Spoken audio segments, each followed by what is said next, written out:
ምዕራፍ 3 ቁጥር 15 እስከ 17 3 ቁጥሮች አሉ። ከዛ ደግሞ አንደኛ ጢሞቴዎስ ምዕራፍ 4 ቁጥር 1 እና 2ን አይተን በዛ ሐሳብ ላይ እንነጋገራለን። ኢየሱስ ጌታ ነው። አባት ሆይ እናመሰግንሃለን። እነሆ ተስማምተን በአንድ ልብ በአንድ ሐሳብ ሆነን በፊትህ እንሆናለን ካንተ ለመማር ምክንያታችን አንተ ነህ። እነሆ በዚህ ቀን እግዚአብሔር ሆይ እህቶችን ወንድሞችን እኔን ረድተህን በፊትህ እንድንሆን እግዚአብሔር ሆይ ያሰብከን አንተ ነህ። እነሆ በዚህ ቀን ዛሬ ተናገረን፣ ዛሬ አስተምረን፣ ዛሬ ንገረን፣ ዛሬ አቅጣጫን አሳየን። ዛሬ እግዚአብሔር ሆይ ካንተ የሆነውን ነገር በእኛ አስቀምጥ፣ በኢየሱስ ስም አሜን። ኢየሱስ ጌታ ነው። አነባለሁ።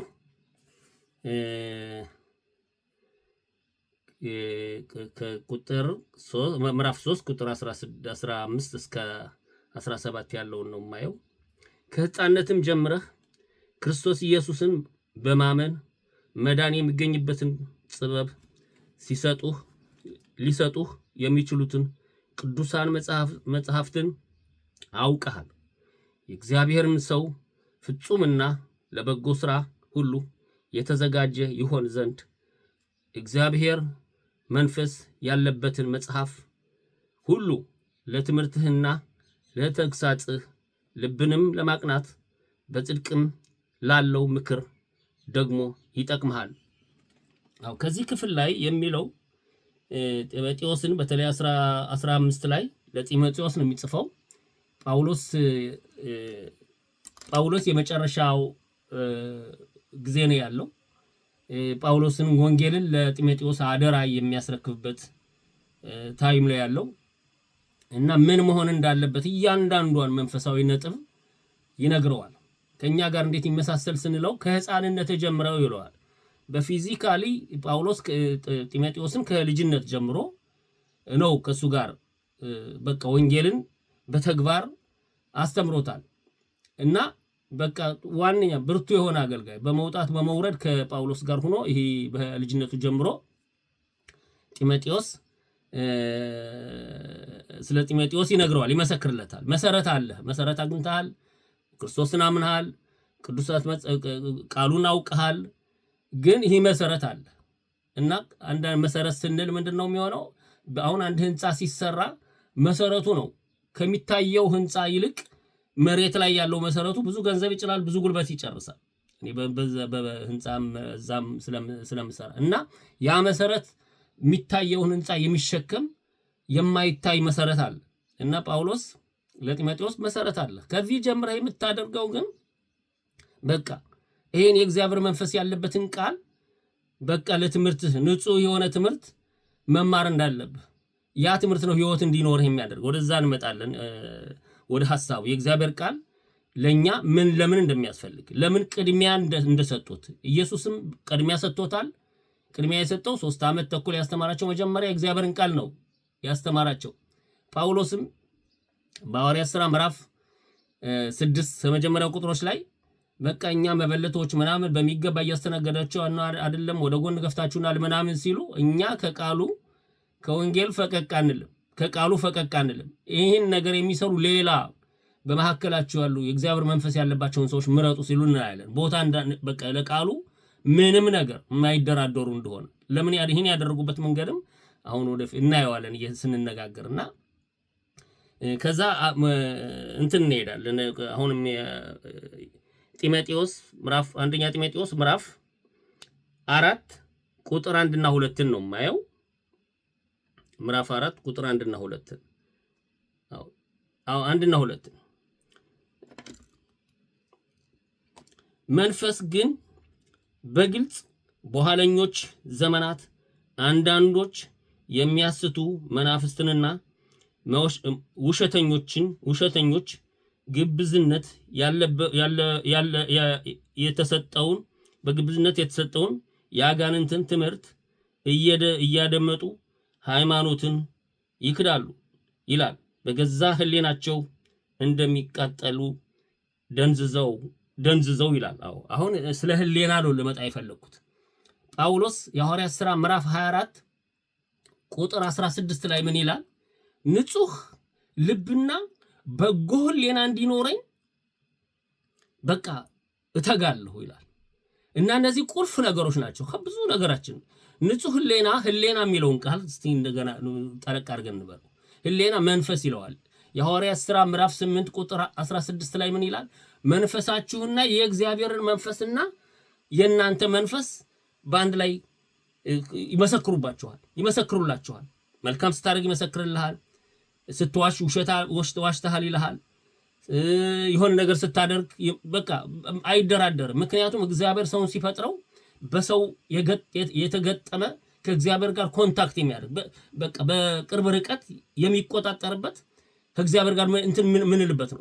ይህ መንፈስ የእግዚአብሔርን ቃል ዘወትር ካላልነው ይደነዝዛል። አሁን የሚለው አጣመን ከተረዳ ነው በትክክለኛ ተጠንቅቀን የእግዚአብሔርን ቃል አዘውትረን ማንማር ከሆነ ይህ መንፈስ ይደነዝዛል። ስለመደንዘዝ ብናገር እንደውም ምሳሌ አድርጌ አጁን ምሳሌ አድርጌ አንድ በቃ ድክም ብላ መጣ ስትተኛ ከእጇ ላይ ትተኛበታለች እና ደጀን ብላ ጥራ እጄ ጠፋኝ የት ነው ያለ ምናምን አንስተ በቃ ስጠኝ ትለኛለች እና አንስቼ ይሄ ነው እጅሽ ደንዝዟል። እንግዲህ ተኝታበት ነው እንደዛ ያለው እና አለ መንፈሱ አለ ግን ይደነዝዛል። በምን በውሸት ትምህርት በሌላ በትክክለኛ ባልሆነ ትምህርት የእግዚአብሔርን ቃል በሚገባ ባለማስተማራችን ትምህርት ነው የሚለው። ይህን ትምህርት አዘውትረው ነው የሚለው።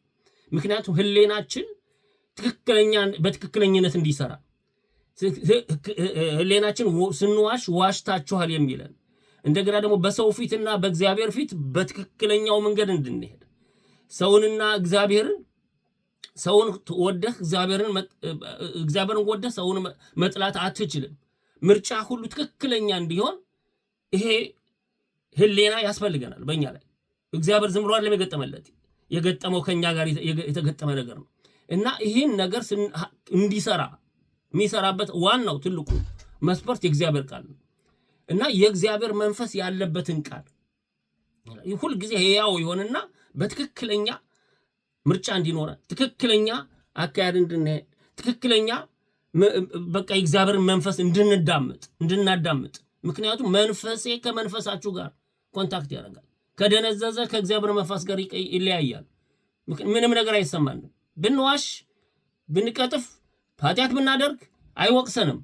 ምክንያቱም በትክክለኛው መስመር ስለሌለን እና ይህን ቃል እውቅና ሰጥታችሁ በትክክለኛው መንገድ እንድትሄዱ ቃሉን ይህን ቃል ወደ አንተ ውሰደው እና ልጅ በልጅነት ጀምረህ አድገሃል የሚለው ዛሬ ከኛ ጋር ስታገኘው እግዚአብሔርን ስታገኝ አንተ እንደ ሕፃን ነው የምትሆነው። እኔ እንደ ሕፃን ነው የምሆነው። የቃሉን ወተት ነው የምንጠጣው ልክ እንደ ሕፃን ልጅ እኛንም እየተናገረን እንደሆነ እና ጌታ ኢየሱስም ቅድም እንዳልኳቸው እውቅና ሰጥቶት ቅድሚያ የሰጠበት ዝም ብሎ በአጋጣሚ እንዳልሆነ እንደገና ደግሞ እነ ሐዋርያቶችም እነ ጳውሎስ ቅድሚያ ሰጥተው በአንድ ላይ ሆነው እንጀራ ይበሉ ነበር፣ ወንጌልን ይማሩ ነበር፣ አብረው ይጸልዩ ነበር። ዋና ምሰሶዎቹ እነዚህ ነበሩ።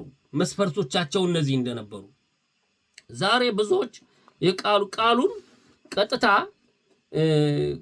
ከእግዚአብሔር መንፈስ እንቀበላለን ስለሚሉ ለቃሉ ቦታ የማይሰጡ ብዙዎች አሉ። ቃል ራሳቸው ይፈጥራሉ።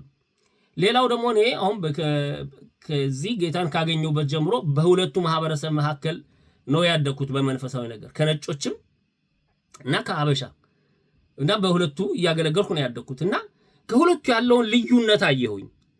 ልዩነቱ አሁን እኛ አበሻዎች ነጮችን እንንቃቸዋለን። በቃ ትምህርታቸውም አይገባንም። ሰሞኑ ባለፈው ሳምንት ኮንፈረንስ ነበረን የቤተሰብ ኮንፈረንስ እና ብዙዎች ነጮች ነው ከነጮች ጋር ሆነን ከአሜሪካም የመጡ ከዚህ ሀገር ያሉ ነጮች ጋር ነው አብረን እናደርጋለን እንደዚሁ እና ብዙ ተደበሩ በቃ መምጣታቸውና በግል ሆነን በግሩፕ ሆነን እና አሁን ነው ዝም ብለን እንደመጣን ነው እንደደከምን ያዩ አይገባቸው። እኛ እንንቃቸዋለን። እነሱ ደግሞ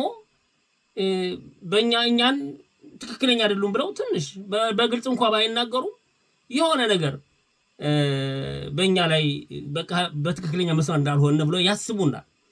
ዋናው እንደዚህ የታሰበበት ምክንያት ምንድን ነው? እኛ ነጮችን የምንልበት ቃል አላቸው። በትክክለኛ ቃሉን ይዘው ነው የሚሄዱት። ቃሉን ትልቅ ቦታ ሰጥተው እውቅና ሰጥተው ነው ነጮች የሚሄዱት። መንፈሱን ግን